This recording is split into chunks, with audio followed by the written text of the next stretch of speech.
All right, get ready. Week 2 of the college football season. It is upon us here, and we've got a few games, 5 in total, we're going to break down for you here coming up. We're going to do it with what we call affectionately here at WagerTalk.com, the damn A-team, people, as we welcome back in on the Friday college football kickoff show.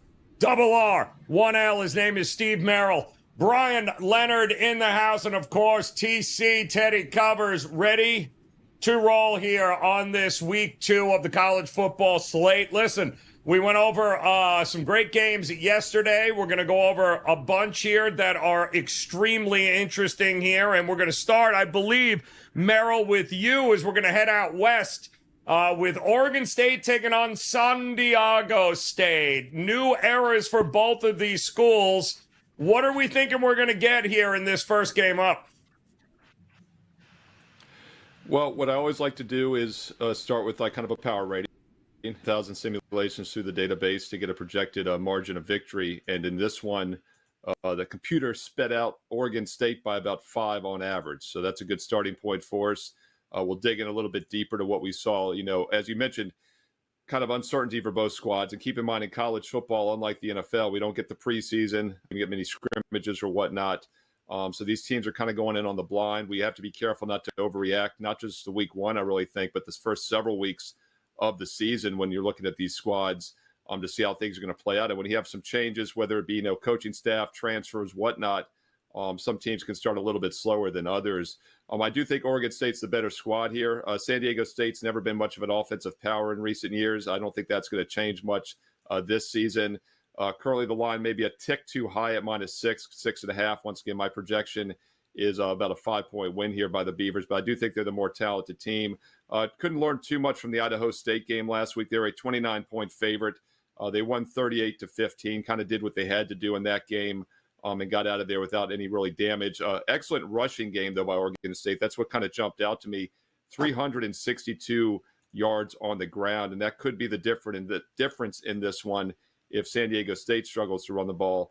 San Diego State was a 32.5-point favorite against Texas A&M Commerce. I actually watched some of that game. It was on True TV, and A&M Commerce was up 6-3 at the half. That's one of the reasons I turned it on. And as we often see when an FBS team plays an FCS team, the smaller squad got wore down in the second half. They got outscored 42-8 after winning 6-3 in the first half. San Diego State got off to a sluggish, slow start, did run for 254 yards. So both teams ran the ball pretty well, actually moved the ball pretty well, but against inferior opponents. Point spread about a notch too high based on my projections. Maybe not a game I'll be involved in. As far as the total in this one, I do think both teams will look to keep it on the ground. That could keep the clock moving, maybe shorten the game a little bit. Total open 56. It's down to 54 across the board. I would probably lean towards the under as well. All right, looking towards a bit of an under there. As you can see, 55 right now is what we're looking at in that game there out west. Kind of a wait-and-see approach in that one as we welcome in Bryan Leonard. And Bryan, this is an interesting game you got here. How about if I hear one more person tell me that Kansas is alive to win the Big 12, I'm going to throw up. But they are very much alive to win the Big 12, I guess, here, as they're getting ready to take on the Big 10 and Illinois. So something's got to give in this game between these two teams. What do you think we're going to see? Yeah, week 2 is always overreaction week. The problem is neither one of these teams really played a team in week 1, so I don't know if we can overreact to anything. But, you really got to like the job that Lance Leopold's done in his first 3 years here. He was a terrific moneymaker back when he was at Buffalo, and he's brought that Jayhawks program back to respectability. That said, I believe this team enters the season a bit overrated here. They're a veteran squad, but they have a new offensive coordinator as well as an unproven defensive front. They beat Lindenwood, which I have no idea where that is at, but they beat them 48-3 last week. But I don't see how that prepares them to be a substantial road favorite here against the Big Ten program. Illinois also a bit of a revenge after losing to the Jayhawks last year, 34-21. In fact, they were outgained in that game by 198 yards. That was more than they were outgained by any other team all season long, including pretty good Big Ten teams in that regard. I'm sure Brett Bellema will have no problem getting his players ready for this one after the way they looked in that game last year. And they've only got a MAC opponent on deck. So they should be fully focused here against a Kansas team that really isn't in the position of being a road favorite very often, especially against a Power 5 squad. But I do have some concerns on both lines, and that I think is going to be a problem later in the year. But while they're still fresh, I think there's a little bit of value playing on Illinois in this one. Big Ten clubs are really tough to beat at home, very physical games, and we expect that to be the situation here. A lean with Illinois, not enough to make it a play. If we were getting a couple points more, I think I'd be on them. But at this point, just a lean on the Fighting Illini. All right, there with the home team there to get it done. Big 12 versus Big 10. You got to love week 2 of the college football season here. Feels like, Teddy, interleague play here. Major League Baseball. We're kind of mixing and matching right now. We're trying to figure out who's who, who's what. Week 2, I think Bryan Leonard alluded to it pretty well there. A lot of overreactions this week. However, you've got a game in which I don't know. Should we overreact to what Arizona State did to Wyoming last week? They've got Mississippi State coming up here. Is Mississippi State, did they underperform last year? Are they just terrible? What do we make of these two teams here? So to call week 2 overreaction week is real. That being said, week 3 is overreaction week. Week 4 is overreaction week. It happens a lot in the college football landscape. And obviously early in the season, all you have is one snapshot of what we saw from these teams last week, which is not necessarily what you expect to see from these squads all season long. By the way, Bryan, Lindenwood University, St. Charles, Missouri. I had to look that up because I didn't know where it was from either. So now we know moving forward. So Kenny Dillington walked into a really bad spot last year. Herm Edwards' final season was a disaster at Arizona State. They went 3-9 as last year, and then 3-9 in Edwards' last season, and then 3-9 again last year. And they're expected to compete for last place in the Big 12 this year, not first. This is not a team I'm excited about laying a price with. Then again, when we look at the alternative, it's probably the better of these two choices. We're talking late night bailout special on ESPN, 10:30 Eastern time. I watched the Arizona State-Wyoming game last Saturday night, and it was very much Wyoming bad as opposed to Arizona State good. It was 27-0 halftime, 48-7 final. The redshirt Frost QB, Sam Levitt, was solid, 258 passing yards, 2 touchdowns, no picks. Last year, Arizona State at the quarterback position combined to throw 7 touchdown passes for the year. So at least the QB position appears to be solidified there. And of course, they ran the ball for 241 yards on the ground. The big deal in that game, at least in my mind, was the way the defense swarmed the line of scrimmage. Legit improvement. Of course, they allowed 30 points a game plus over the last 2 years. They brought in 30 new transfers. They're supposed to be better. But they held Wyoming to 118 yards of total offense, and 74 of those yards, and the only touchdown of the game for Wyoming, came on the last drive of the game with all backups on the field. Arizona State's defense scored a pair of touchdowns. Last year, they didn't even force a turnover until the 4th game of the season. So there's pluses here for Arizona State. Jeff Lebby's in now for the Bulldogs. And look, this is a team that wasn't good last year either. They're also expected to compete for last place. Some, I don't like the quotes coming out of Mississippi State this past week. This is a team that last year on the road, 13 or less 3 times in 4 road games. Linebacker Nick Mitchell, quote, they like to stretch it out, throw the ball on the perimeter. They got some speed out there. Our hands are definitely full this week. That's one of those concerning quotes for me. And of course, first year, first time head coach, first road game. That's not a bet on spot either, especially when we're talking about a game that starts at 9:30 p.m. On the kids' body clocks, which means the 4th quarter is going to be played after midnight for their body clocks. I'm laying, if I'm playing, Arizona State or pass for this better. Yeah, I remember Blake Shapen at Baylor, Teddy, and there were some hype around him, and then of course that program just went hard left, and now he's over at Mississippi State, so that should be interesting to see. But tough-nosed kid, that's for sure. I think he fits the style of Mississippi State. But your guess, is as good as mine with what we're going to get from these two teams this year. It's kind of crazy. All right, Double R1L, Steve Merril, Bryan Leonard, Teddy Covers in the house. And of course, guys, the opportunity to partner with them available right now over at WagerTalk.com. As all three of these guys, in addition to a ton of free content available, including Merril's Top 25 college football, of course, Fade the Public in the NFL available. Links are below for those of you joining us here on YouTube. Those that are on TikTok or Instagram or YouTube Shorts, we appreciate you stopping by. Make sure you hit the follow button, but make sure you visit these guys over at WagerTalk.com as they are locked, loaded, and ready to go for week 2 in college football. And I think there's another style of football. It escapes my mind. But I'll tell you what, there are a couple of games coming up this week that a lot of eyeballs are going to be on, and we want to go roundtable and get your opinion, all three of you guys, on who else? Dion. I mean, come on. It's just train wreck central, and I'm all for it. Colorado taking on Matt Rhule's Nebraska Cornhuskers. And Merril, listen, Matt Rhule rebuilds programs. It's what he does. Sucks in the NFL, but I got to tell you, he can rebuild a college program, and it usually starts in week or year number 2 for him. And he's got the quarterback. He's got the pieces. This could be a different Cornhuskers season, but I don't. Can he handle what Dion and Colorado is going to bring to the table here? What do you think we're going to see?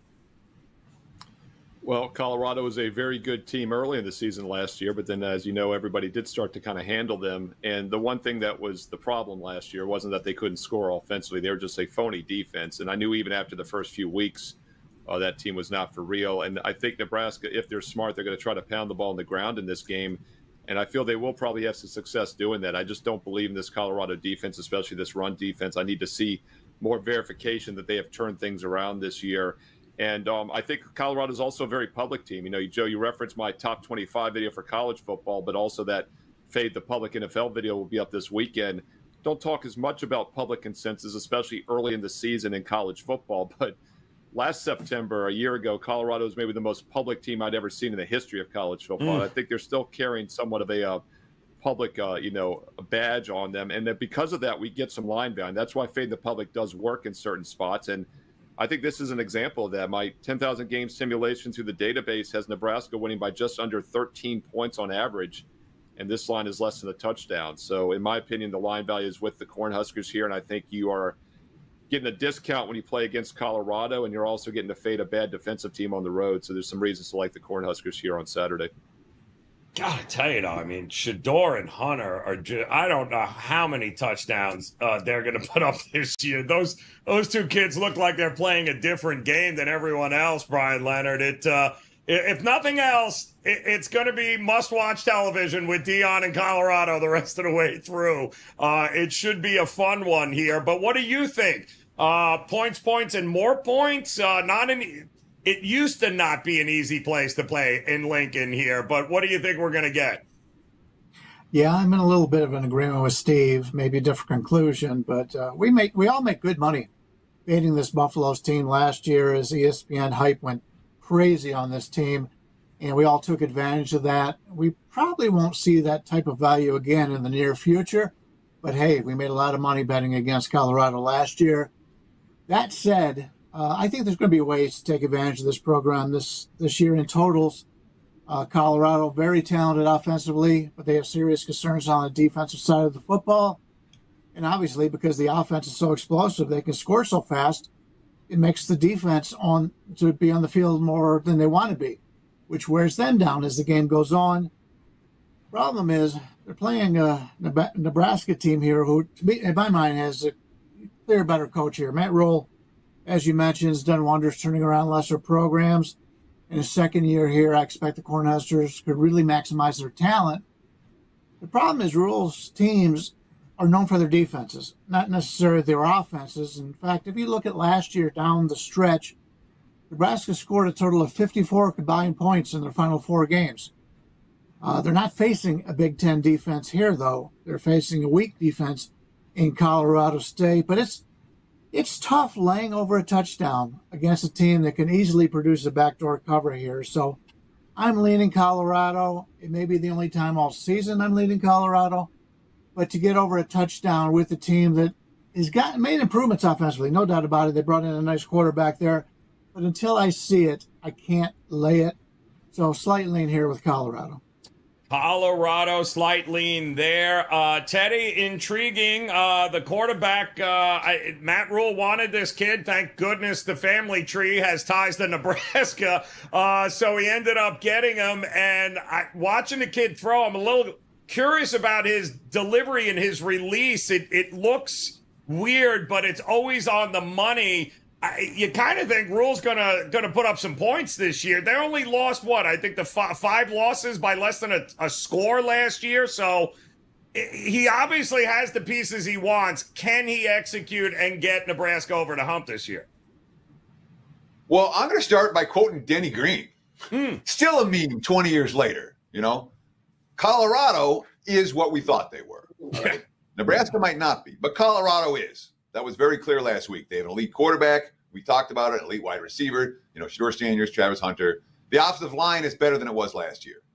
But quality depth is non-existent, and the defense isn't primed to stop solid stop units, obviously, when you're struggling.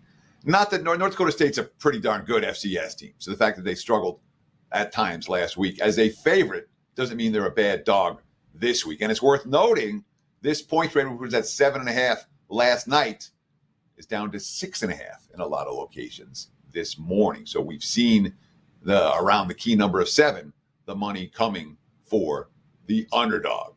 Nebraska was impressive last week. Look, 30 first downs, 200 plus on the ground, 200 plus through the air, 500 yards overall. Merril looked great in his college debut. But make no mistake about it, this is a much tougher foe. They were 28-point favorites last week. They are playing with revenge. Last year, Colorado wins this matchup 36-14. Of course, the Buffs were +3 in turnovers, but they were also plus 113 net yards. Nebraska's offense didn't work in that game against even Colorado's defense. I'm not buying into the revenge angle. I do express Nebraska's offense to be better. And Colorado, we've heard it a couple of times already, but no one's actually said it. The Buffs are an over team. All right. Sanders going to make some plays. All right. This passing game is going to produce some quick strike touchdowns, but the defense isn't going to stop many good offenses just yet. We've seen money for the dog and money for the under this morning. I'll fade that money for the under. I think Colorado and Nebraska over. And I'm seeing 55.5s out there right now, which is clearly the cheapest number that I've seen all week. In my mind, that's the way I would look. Over Buffs, Huskers. Yeah, I'd even look team total. There's a lot of ways to carve up and over in that game, Teddy. I'm kind of with you, man. I think the points are coming. I think it's going to be one of the more entertaining games. Maybe not more entertaining than this next game that we're going to break down, which also happens to be, I think, one of the two where we pit top 25 versus top 25. Steve Merril will know all about that since he's got his top 25 video locked, loaded, ready to go. Make sure you guys check that out. The link is in the description below. But let's talk about it since we don't often talk about it because I think these schools are about 400 miles apart, and yet they've only played each other 3 times since 1911. So you don't get NC State and Tennessee very often to talk about. And yet here we are, Merril, Tennessee taking on North Carolina State. If Josh Heupel has his way, there'll be 200 points scored in this game. But I don't know if that's going to happen. What do you think we're going to get in this one coming up this weekend? Yeah, you're talking about overs in that last game. Tennessee knows something about high-scoring games. And if Josh Heupel has his way, it'll be a fast start for the Vols. And I mention that because a friend of mine, Tom Abraham, I do his ESPN radio show every week in the Tennessee Valley area. And he mentioned a couple of weeks ago that Tennessee's first-half record the last few years is over 65, almost 70% against the spread. And I don't do a lot with first halves in college football, but Tennessee has been a monster first-half team. And it makes a lot of sense. They're an explosive team, so they get out to fast starts. And I think teams also make adjustments at the half. So my point is, if you're looking to play Tennessee, definitely take a look at them in the first half. If you're looking to play NC State here, I'd recommend the full game. And that is where the value is, in my opinion. In fact, talked about public plays with Colorado. Well, Tennessee in general looks like one of the most public plays this week. both sharps and squares, I guess you could say, because the line opened 6.5.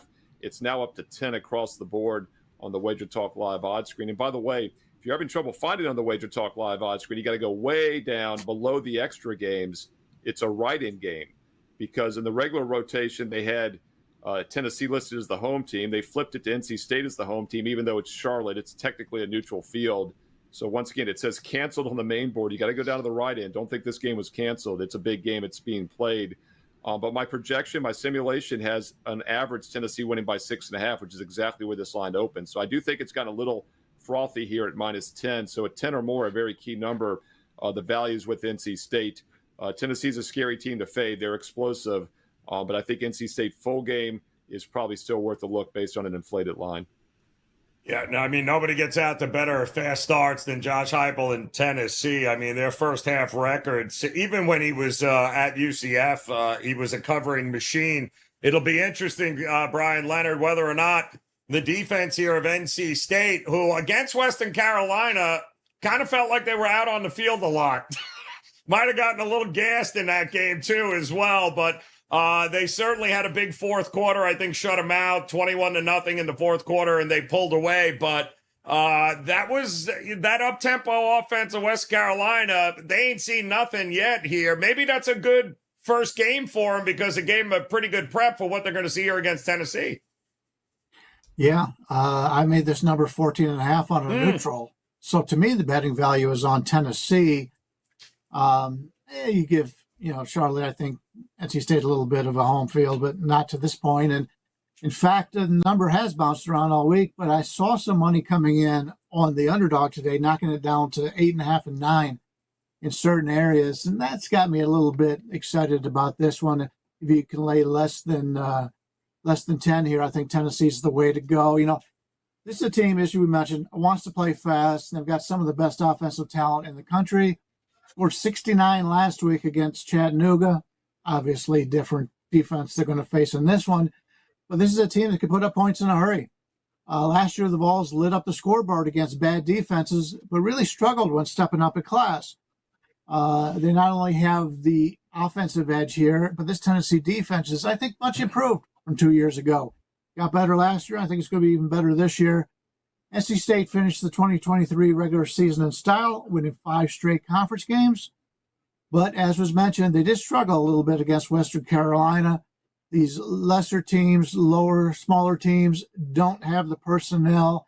And as games and seasons go on, they tend to get hurt and they don't have a lot of depth. And that's what happened, I think, last week with NC State. So I got to take a look at that with a little bit of a grain of salt. This number, as I mentioned, has bounced around all week. And I think as long as we can get Tennessee single digits, I like the way this team is. It forces NC State to play a game. Maybe they don't want to play. We'll see. But Tennessee's an elite offense. And if you can get them laying less than 10 here, that's the way I'm looking. If you can get it under double digits, not a bad way to look. I mean, Teddy, do you have Tennessee that much better than them, or are we giving NC State too much credit? What do you think this game lies? So my initial gut reaction was that it's too many points. Too many for NC State. My number was less than a touchdown, and that's where it opened. Opened 4.5 at DraftKings, 6.5 offshore, 6 at Circa, 7 at Westgate, and then immediately got bet up as high as -10. And now we've seen the buyback over the last 24 hours, down to -9 for Tennessee, even 8.5 in this neutral field game. And, when we look at the trends, Heupel's been great. 4-0 against the spread at neutral sites, 16-8 as a favorite. He's been a good bully. NC State away from home as a dog, just 7-15-1. Neutral site, they only have 1 win since 2017. So the trends point towards Tennessee very clearly. And certainly, we look at the Richard Frost QB, the top right recruit, Yamaleva for the Volunteers. He was great last week. And obviously, when you get 300 yards on the ground, your inexperienced quarterback's going to have plenty of time to throw the football. And NC State was in that battle against Western Carolina. So while the trends are pointing clearly towards Tennessee and the coaching trends and all of that, from a value standpoint, I love it when a team doesn't blow out FCS foe and the markets are like, ooh, that matters. or when a team does blow out an FCS and the market goes, ooh, that matters. It doesn't matter. All right. The coaches and their approaches to these games can be very different. Doran is a guy who has shown he wants to try things. He's going to experiment in these games. He's not a guy that's going to run up scores. Heupel's the other way. And last week is, Tennessee, all they have to do is chuck, chuck, chuck, and then the defense is done. And, they couldn't compete at the line of scrimmage. That won't be the case this week. And, of course, that Wolfpack defense, 20 points per game allowed over the last 3 years, it's been really good. They looked like a team that wasn't tuned up, and now they will be tuned up. So this isn't a get play. I'm not going to bet this, but my lean is towards the Wolfpack plus the points. I think it's a little bit too high. Neutral site and all. I'm sure Tennessee fans will have no problem traveling, though. Again, just about 400 miles separating them. Should be a fun atmosphere for sure. Maybe a total worth taking a look at either which way. Week 2 of the college football season begins tonight here as we've got some matchups on the card. Double R1L, what do you got locked, loaded, ready to roll here tonight at WagerTalk.com? So we're talking college football here on the show. Just 2 games tonight on Friday. I'm going to take a pass, but I do have a strong card for this Saturday in college football. But let's not forget the NFL started last night. I cashed another best bet winner. Number 1 in ATS profits in college and pro football combined for the past 2+ seasons at WagerTalk. We got off to a nice start in the NFL last night. But let's not sleep on baseball either. On a now 22-6 baseball winning run the last few weeks for my best bets at WagerTalk. Just smoking them in all sports. So, yes, baseball 22-6. NFL started off right last night. Huge college football card tomorrow. You guessed it, not a bad time to maybe get an all-sports package. And this weekend's the time to do it because we have a 3-day sampler right now for just $49. No promo code needed. Every baseball, college football, pro football best bet for the next 3 days and nights for just $49. Check it out right now, along with a bonus-free baseball play tonight. Steve Merril, WagerTalk.com. All right, Bryan, Leonard, how about you? Locked, loaded, ready to roll? Baseball, college, NFL, little smattering of all three? Yes, it is. We've got an afternoon baseball play today. And there's 2 college football games tonight. We used a team total in one of those games. That's our best play of the day. We've got 4 plays up in Saturday college football, 2 plays up in the NFL so far. So we're still looking at games to reach our numbers that we're searching for. And if we can get some of those, I may add some more plays as the day goes on here. And Steve mentioned it, that 3-day special, saving $20 is very nice because you get Friday, Saturday, and Sunday, big weekend of football. It can use all of us in that package and use that for any handicapper over at the site. It's a really nice deal, and I'm on a 26-13 run in college football dating back to last year, 60% so far in the young season, and looking forward to adding to that profit this weekend. It's what it's all about, guys, taking advantage while you can and building up that bankroll early on in the season. And Teddy, we got an NFL game tonight. We got a college football. We got a loaded weekend. Are you dabbling in any of that here tonight and this weekend? I'm dabbling in the NFL tonight. I'm dabbling in college football tonight. Absolutely. And unfortunately for my clients, I was on the wrong end of that toe tap last night. That Merril was on the right side of it. So he cashed with Kansas City. And my clients did not cash with Baltimore. That inch was the big difference between winning and losing. And that's the way it's going to be in some of these games. We understand that this has not been a great week for me. That being said, actually, it's been a lousy week for me. That being said, we won last Saturday in college football. I have a 28-9 long-term track record for week NFL over the last 10 years now. So better than 70-something% in the NFL. Week 1 long-term. And I'm confident that this weekend will be at least as good as last weekend, which was solid. Just this weekend stunk up. So anyhow, 2 plays tonight, loaded card tomorrow, loaded card on Sunday. Get it right now, WT.buzz/TC, and take advantage of that 3-day all-access pass, just $49. You know what would have been really great, Teddy, if, forget about the toe tap. It would have been fantastic if you didn't throw the ball 9 feet behind Zay Flowers, the player before, when he was wide open in the end zone. I digress, though. But, yes, let's all talk about the toe tap. Merril, what else you got going on here at WagerTalk.com? I believe you forgot something. I did, and this applies to all of us. We have a very special promo code for this panel today only on this show. I know we're talking baseball, we're talking the NFL, we're talking ballet and toe tapping, whatever else you and Teddy want to talk about. But look, seriously, it's a college football show. We have a 30-day all-access college football pass for just $99, and you can only get this with a special promo code, which I'm giving you right now. This is not in my top 25 video. It's not on any other shows. CFB99. CFB as in college football, 99 is in the price.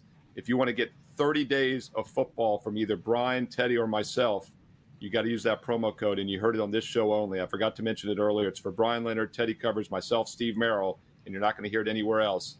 You can get a 30-day package from each and every one of us for just $99 with promo code CFB99. CFB99. A special thank you for watching the show today on Friday. It's almost going to throw an illegal formation flag on you, Merril, but you recovered there. Well done. Outstanding stuff Very here. well Double R1L. Bryan Leonard, Teddy Covers, known as the A-Team, guys. Don't forget, smash that like button. Joining us on Instagram or TikTok. Happy Friday to you each Thursday and Friday, by the way, you'll find the college football kickoff show here. So you want to hit that subscribe button, the follow button, the like button, do whatever you want with the buttons. You guys know what you're doing there at this particular point. Make plans to come back and join us again. Last call coming your way this weekend, Saturday and Sunday, as we give you the last opportunity to ask some questions. Kelly Stewart will be in the hosting chair. VR, Gianni the Greek, and others will be joining us all weekend long. So make sure you come back and join us. Until then, on behalf of Teddy, Merril, and Bryan Leonard, best of luck with the plays tonight, this weekend. We'll talk to you again soon here on WagerTalk TV. Good luck.